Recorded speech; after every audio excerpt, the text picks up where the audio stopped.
Hello, I'm Amber Smith, President and CEO of the Tucson Metro Chamber.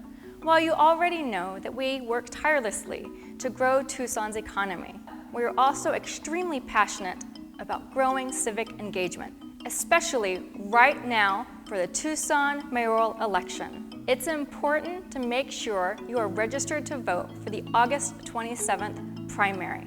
If you are a city resident and you would like to request a ballot or confirm that you are receiving one, you may call the city clerk's office at 520-791-4213. And since this is an all-Democratic primary election, for independents to vote, you must return the postcard you receive in the mail, or you may call the clerk's office and request a ballot. Tucson is at a critical juncture. We will be electing a brand new mayor as well as 2 new council members in Wards 1 and Wards 4. These individuals will play a leading role in how our community grows, brings in jobs, and attracts talent to Tucson. For those reasons, it was important for the 4 largest business organizations to work together and host the Democratic Primary Mayoral Forum. Thank you to our partners at Southern Arizona Home Builders Association, the Tucson Association of Realtors, and the Southern Arizona Leadership Council for co-hosting this great event. And a special thank you to the candidates, Randi Dorman, Regina Romero, and Steve Farley. It takes a lot of courage and dedication to run for office, and we wish them all good luck. I hope you enjoy watching this Democratic Mayoral Forum. I encourage you to listen to the candidates, their accomplishments, and what their vision is for Tucson. If we all work together, participate in the process, together we can go so much further. Thank you all for being here tonight, and please take your seats. Thank you. The sponsors of this program have elected to focus on several areas of concern for the business community. 2 of these areas are what we consider core regional governmental responsibilities: public safety and infrastructure. We also want to address regional cooperation and economic development. So the first area we're going to begin with is going to be public safety. What are your plans to address the shortfall in the number of police officers and firefighters in the city, and how will you retain these skilled positions? It's clear that we don't have enough commissioned officers on the street. We don't have enough firefighters on the street. In 2005, we had 1,200 commissioned officers on the street. We now have around 800. We have not shrunk since that time. We need to be able to improving our response times. That means we have to make a major commitment to be able to make that happen. I'm glad that Mayor Rothschild went through with a funding source that helps in that regard, but that was primarily for capital. We have to make sure that the budget prioritizes public safety before we do anything else. We don't have enough police officers, although that's getting better each year. We need to be closer to 22 to 24 per 10,000 population, and we are on a good trajectory in terms of the recruits that we have in training. The other bright light is that we've instituted a CSO program that enables us to use less paid people in positions for non-emergency response. But in order to retain police, if we shift to a classifications pay model for police, it would better reward good work and diminish mid-career moves. I also proposed a $5,000 housing credit for public safety officers who choose to purchase homes within the city limits, which will make our neighborhoods safer. Regarding firefighters, it's a little bit different. We don't have enough firefighters, and we really don't have a plan to change that effectively. We've also had an interim fire chief for over a year, and that is not a good position for the firefighters to be in. The mayor and council have given absolute priority to police and fire departments, and we've proven that by adding, and by the way, we have 887 police officers in our police department, and the plans are to add 20 officers for the next 4 years and make sure that we invest in them. We actually took police and fire departments looked at their issues in terms of the issue of them leaving the city of Tucson. We were getting a lot of attrition, and we immediately acted as mayor and council, and to those officers that have the experience, we gave them anywhere from 7% to 15% increase. We did the same thing with fire, and now we're doing it with the blue-collar worker.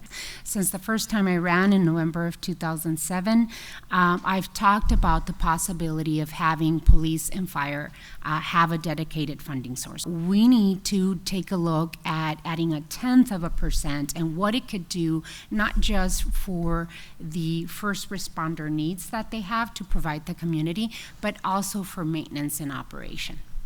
Thank you very much. We have a growing homelessness issue in the city of Tucson. Many businesses, especially those in the downtown corridor, believe this issue impacts both their ability to operate as well as tarnishes the image of Tucson as a good place to conduct business. So our question for you is, what do you believe are the best alternatives to address the problems associated with those who are experiencing homelessness? I was chairwoman of the Downtown Tucson Partnership, and 3 years ago when I became chairwoman and our new CEO started, we had a retreat with our board, and it came up as one of the hurdles to success for downtown. So I established a policy for the Downtown Tucson Partnership of compassion first, enforce second. And we partnered with a local organization called Old Pueblo Community Services. They do a housing first model, and for years we used to hope that people experiencing homelessness could get clean and sober and not have a dog and not have a partner, and then we would give them a home. And that's hard to do if you're on the street. So what this program does is it puts people in homes and surrounds them with services, and it's very successful. So we put a table in the park with a simple sign that said, "Need a home." And every day we sat with someone from Old Pueblo, and we processed people on the computer, found them permanent or temporary housing. In 3 months, we found 85 people permanent or temporary housing, and in 4 months, we had reduced chronic homelessness downtown by 95%. That program is expandable. We have 450 housing vouchers that go unused each year. So the people are not being connected to the services, and sometimes the services are not connected to the housing. The mayor and council many years ago decided to additionally invest more than $2 million a year in general funds. And what we've been doing so far, we created a homeless work program where we partner with organizations throughout the community, including the downtown merchants, and we practice compassion. We believe that a housing first model is very important, and as your next mayor, I will push that. We're already investing in housing first models, but we need to invest some more. Continue expanding the homeless work program. And what I see as one of the pieces of the puzzle that are missing in the city of Tucson is that we do not have one individual in the city of Tucson that works not only with nonprofit organizations within the city of Tucson, police department, fire department. It really affects many of the departments within the city, and we don't have that. This is one of those issues that's a serious community problem that doesn't just have to be solved by the city. And I think we have a great example on the approach that I would like to take to it, which is that collaborative effort of plugging in the existing resources that we have, the existing nonprofits, the existing people who are focused on trying to solve this problem, and see what they're doing and be a part of that and plug in these amazing, passionate, creative people who are dedicated to making our community a better place. And there are little things we can do too. One of the things I'm doing as part of this campaign is every week I ride on a different bus route on Suntran. And I ask people, what would you do if you were mayor? And you might imagine I've run into a few homeless people. Just yesterday, I ran into a woman who has been homeless for 3 years. She had to hit the streets through a problem that was not her own, but she can't get into a shelter now because she has a service dog, and none of the shelters she's qualified for will allow her service dog in there. that's surely a problem that we can solve. So some of these issues can be solved by going out in the streets, going on the buses, talking with the people who are serving, and find out how are things doing. Because I'm not going to stop these bus rides when I'm mayor. I want to keep going out there to the community, because the way that we benefit in this community is benefiting together. So we're going to transition into the section on infrastructure. Over 35% of the users of Tucson Water are not city residents. Recently, there's been discussion ranging from charging higher rates for users outside the city, or perhaps higher rates for new users who are outside the current service area. So what are your thoughts on the responsibility for Tucson Water as the regional provider to include expansion of services? Well, I was part of crafting the water service area policy that I'm actually very proud of. Protecting our water resources is very important, and helping craft that water service area policy has redirected the way we see development in the city of Tucson. We have seen much more infill development, and we are protecting environmentally sensitive areas of our region. Now, I think that it's important that we included in that water service area policy a piece to be able to use the water for economic development opportunities outside of the water service area policy and outside of the city. So when it comes to economic development opportunities, the city of Tucson, mayor and council have the possibility of reviewing and approving service delivery in areas that are outside the water service area policy.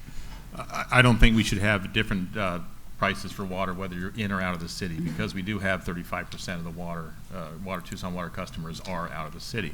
Ultimately, I think the ability to be able to have control over Tucson Water by voters who are served by it can be an effective way that we can move towards the idea of annexation.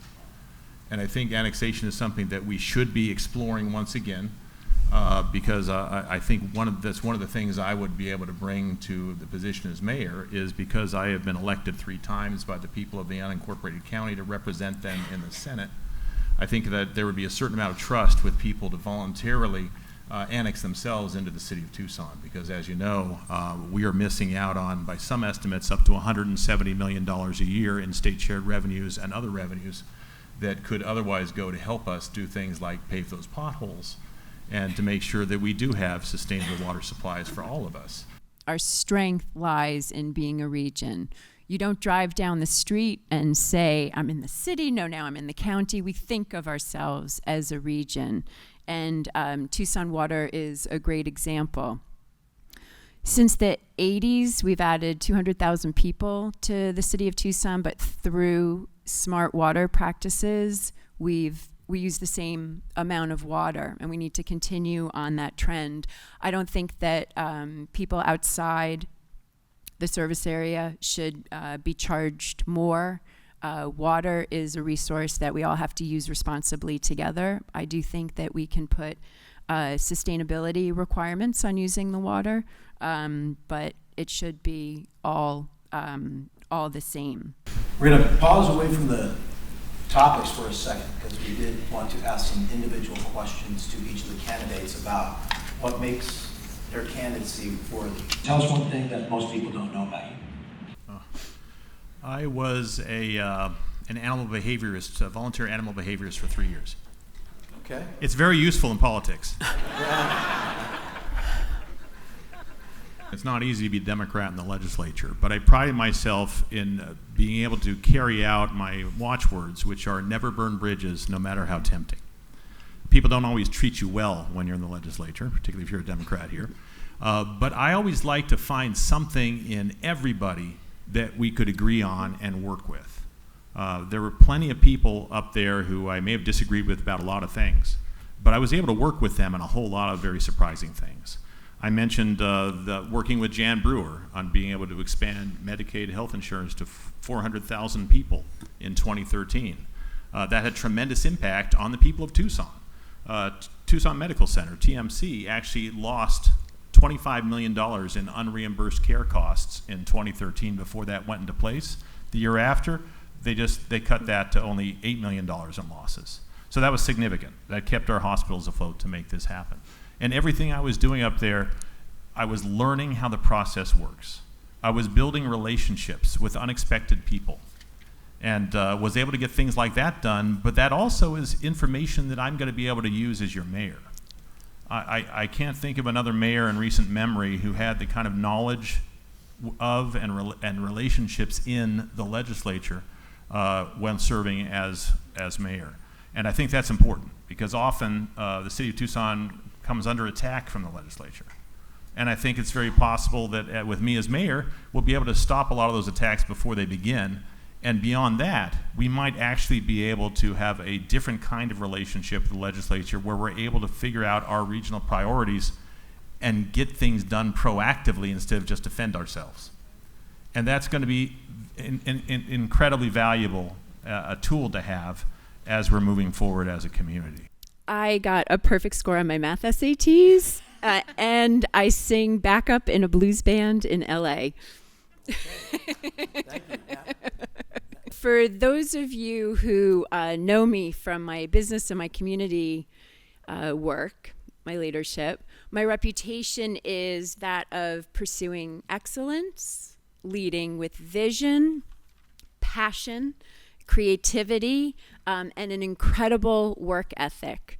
And that's how I will operate as mayor. I love being the underdog. Being underestimated is my position of power. I've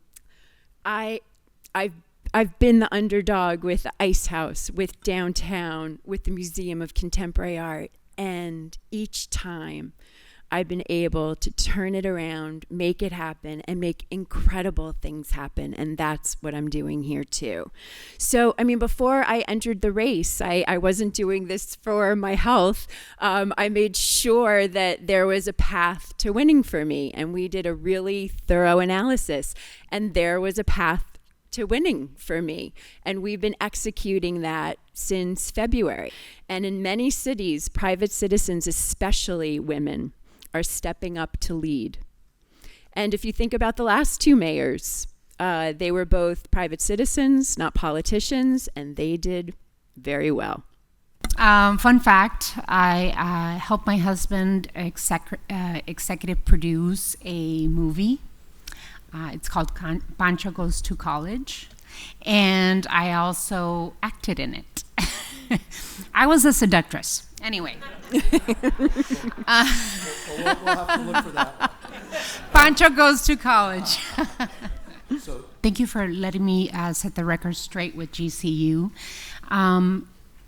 As we've been able to have years pass by since that happened, I now understand that GCU was never serious about coming to Tucson. GCU was using Tucson as a leveraging point to get a better deal from Mesa. And ultimately they said they would go to Mesa, but they have not built in Mesa either. So I really think that GCU never really had intentions to expand in our state. In a time where we were bleeding $1.5 million from golf, and at the same time, we were closing pools and recreation center, charging more for our parks and rec services. I had to give it a good analysis. I had to give it a good opportunity to have GCU relocate to a real golf course. And I did. And I gave it a good analysis. I gave it a good time for the community to weigh in. What I have learned from that is that it's always good to have stakeholder groups engaging the community to receive the input as we move forward. We had a wonderful experience with Caterpillar.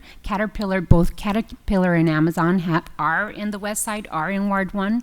And with Caterpillar, we worked with Sun Corridor and Pima County and the state of Arizona.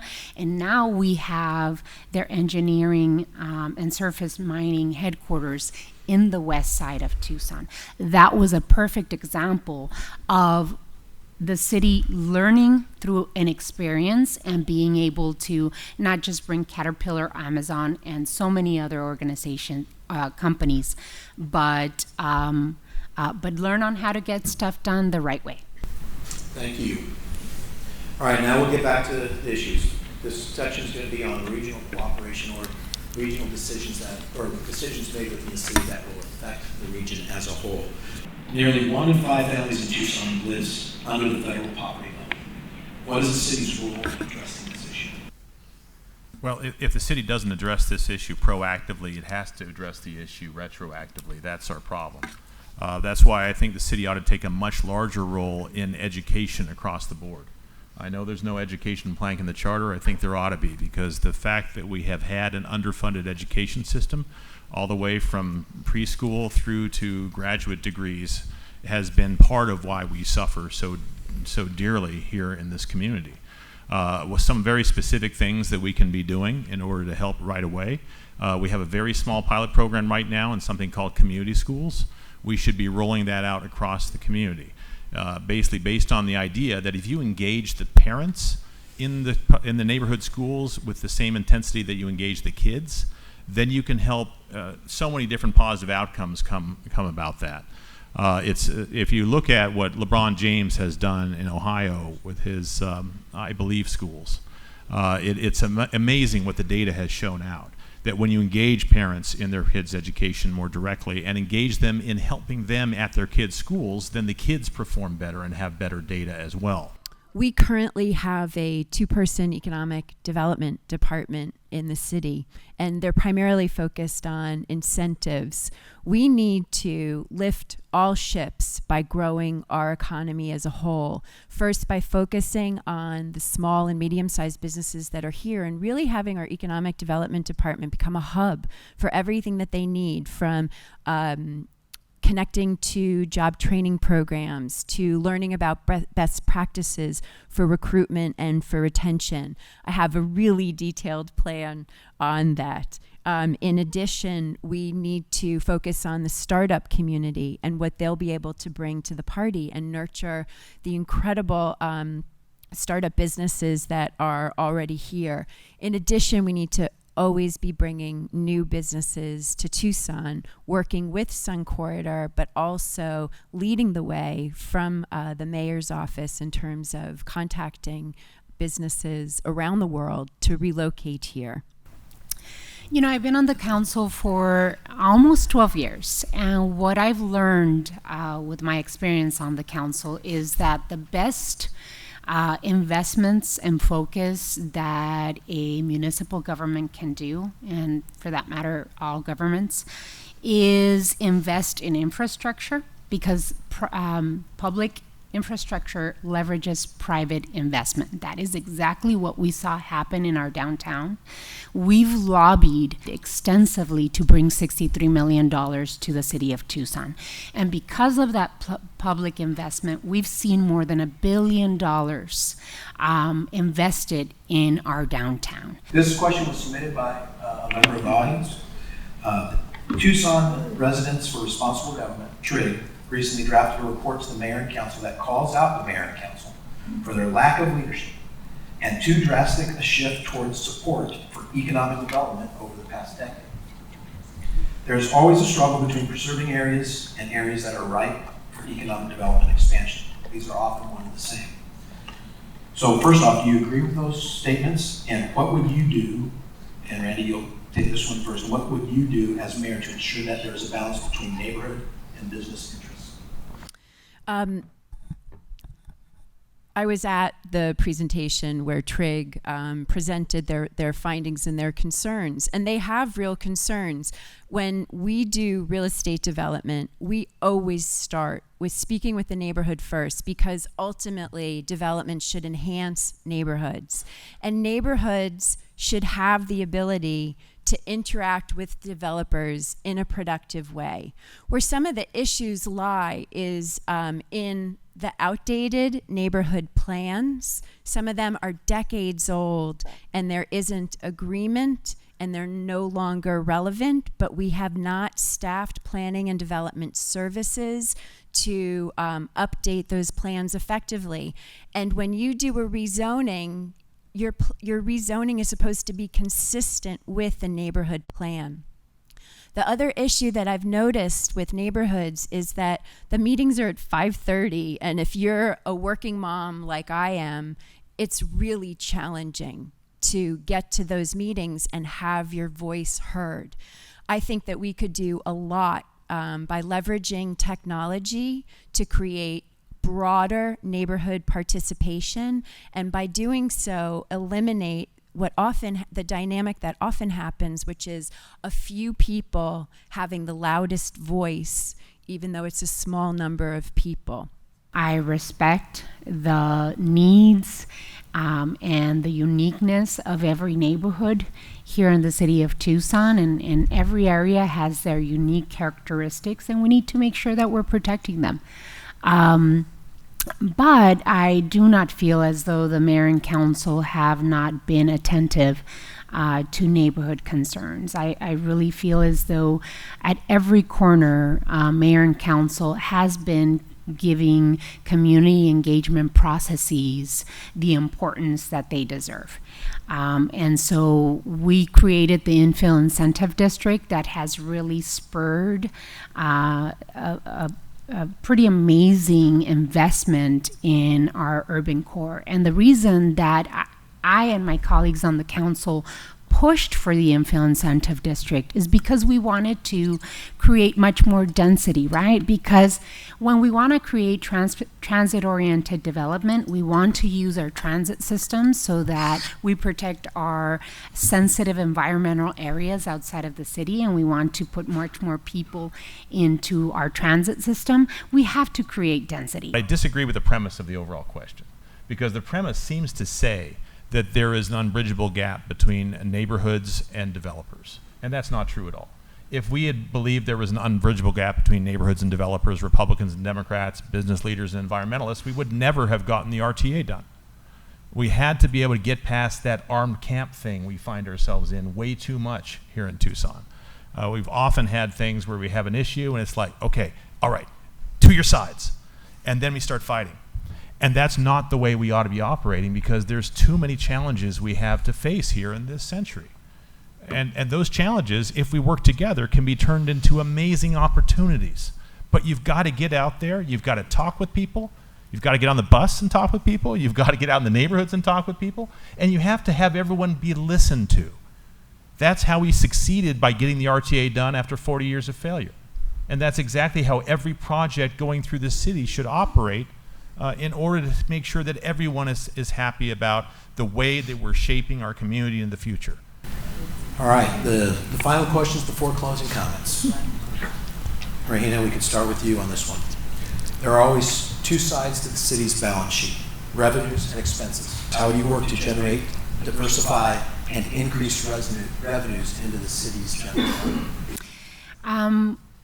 We have been investing greatly in the city of Tucson on our economic development incentives and workforce training. What I see in the future is that we haven't done a good job in investing in small businesses. That's why I've asked for creating a small business incentive program in the city of Tucson, because 60% of the jobs created in our region are created by small businesses. And we haven't done enough in the city of Tucson, and I want to continue pushing to that. May 7th, we just received a draft of what a small business incentive program is and can look like.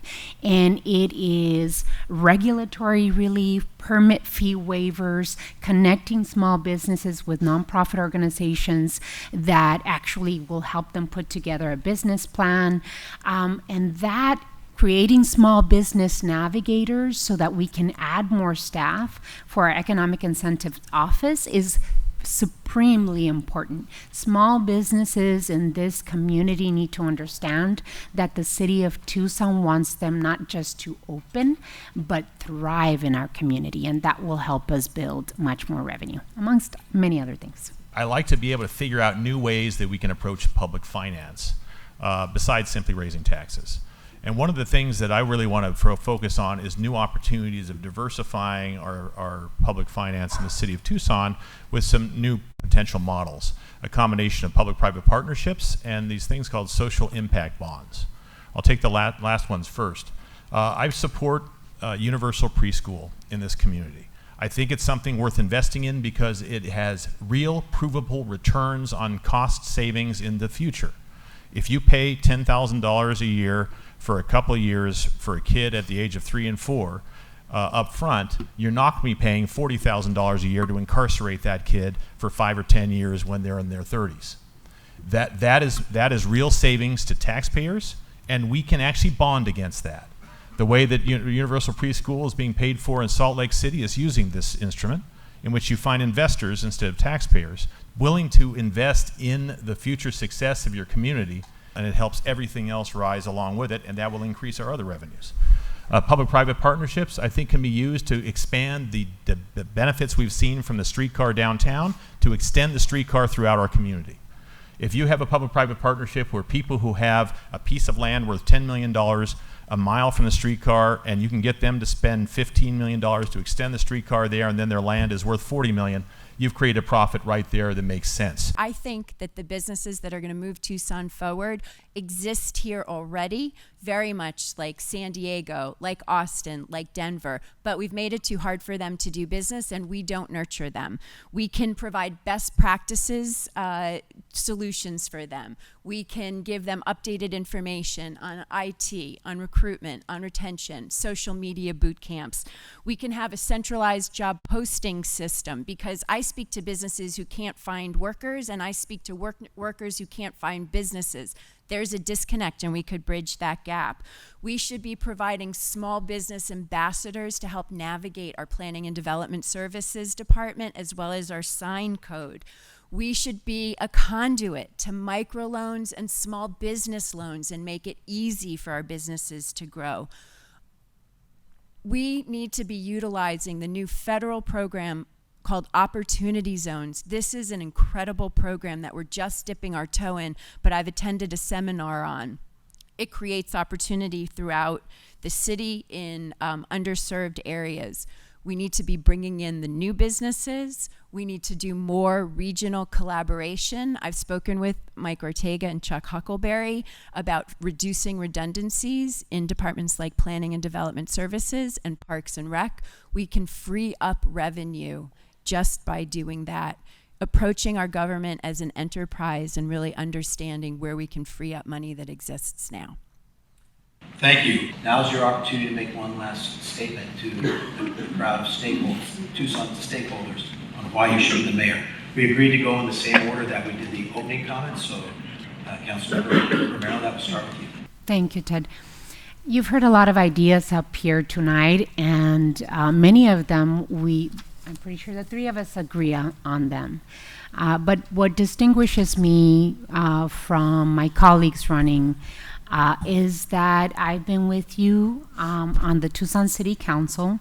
My 11 years of experience on the council have prepared me to be here today.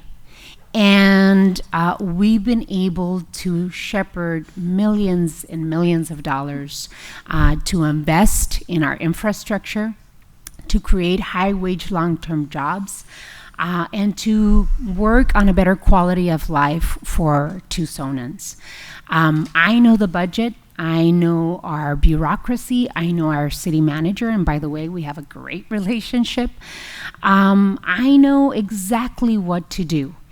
And the work that we've been putting on the mayor and council are visible. We see one of the most prosperous times we've seen in decades in our city, and that we've been doing together. I can take the wheel from Mayor Rothschild and without skipping a beat and start working from day one. I do not have or need a learning curve.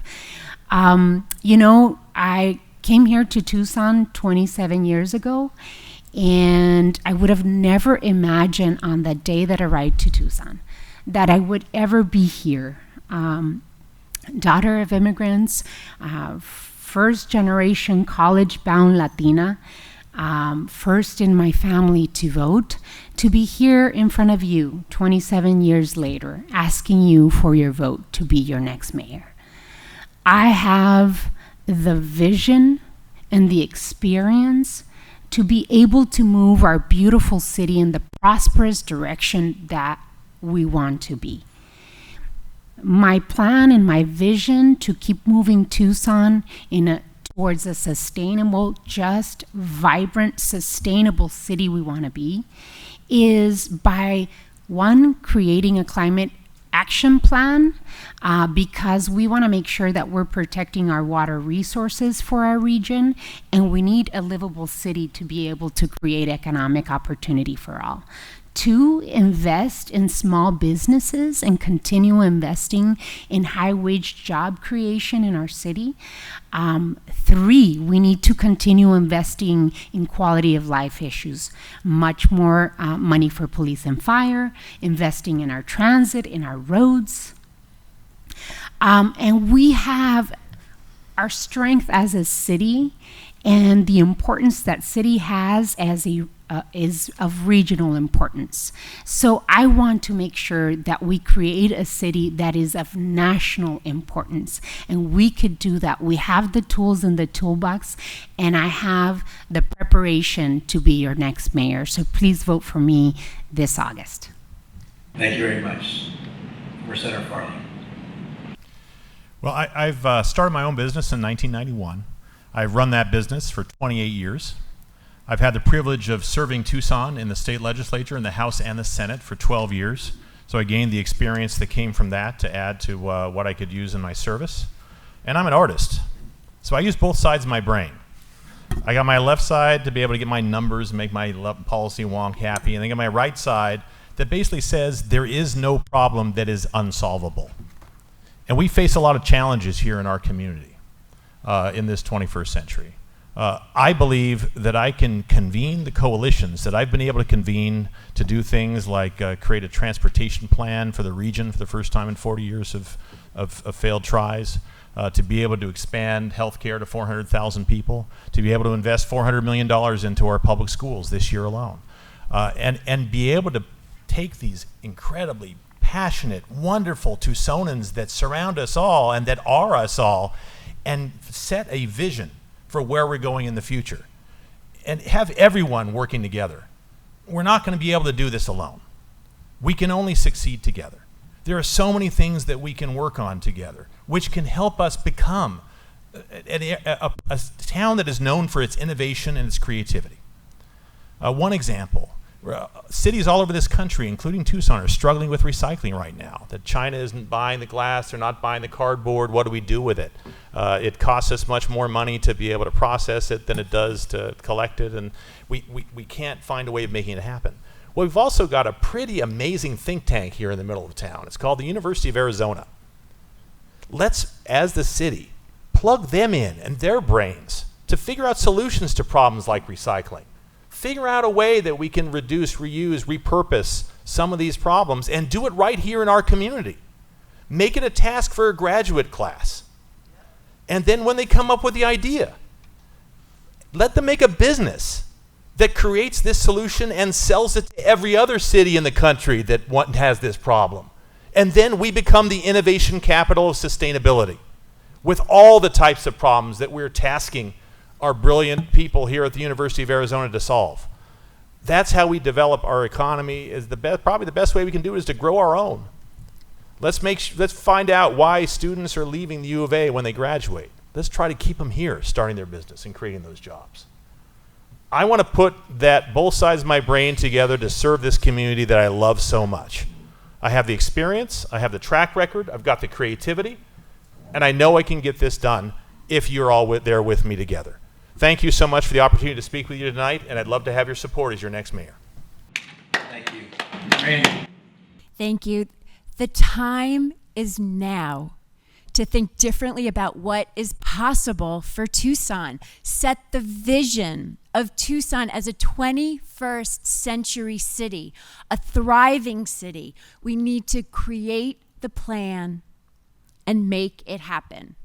The time is now for leadership that is laser focused on growing our economy, fostering innovation, and planning for smart growth.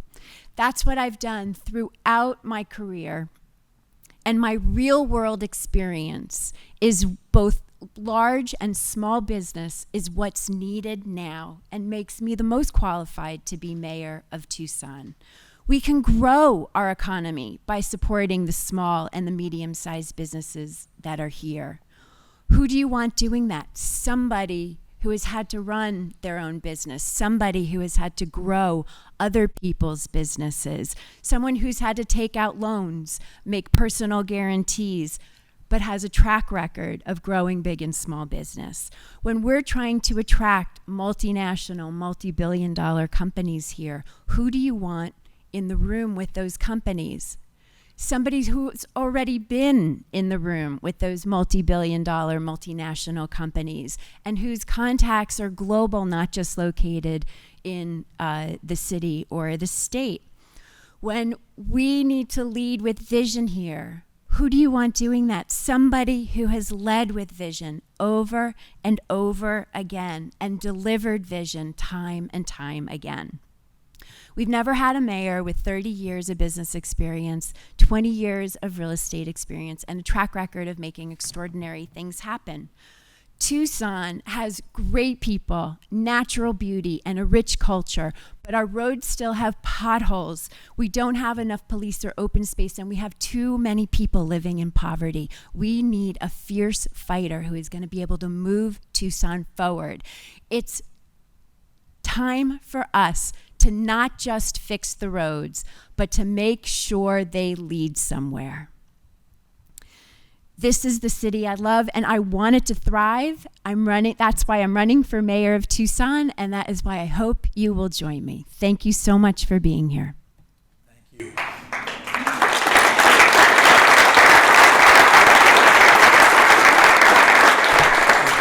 First off, I would like to thank all of you that are here today for this forum. That means you're engaged, you're listening, and you're concerned about the future of Tucson. So thank you for being with us this evening. It's been my honor. And to all the candidates, Thank you so much. thank you. Thanks, Ted. Best of luck. And after the primary is over, I'm sure we'll talk again. And now's a chance to give all three of the candidates a real big round.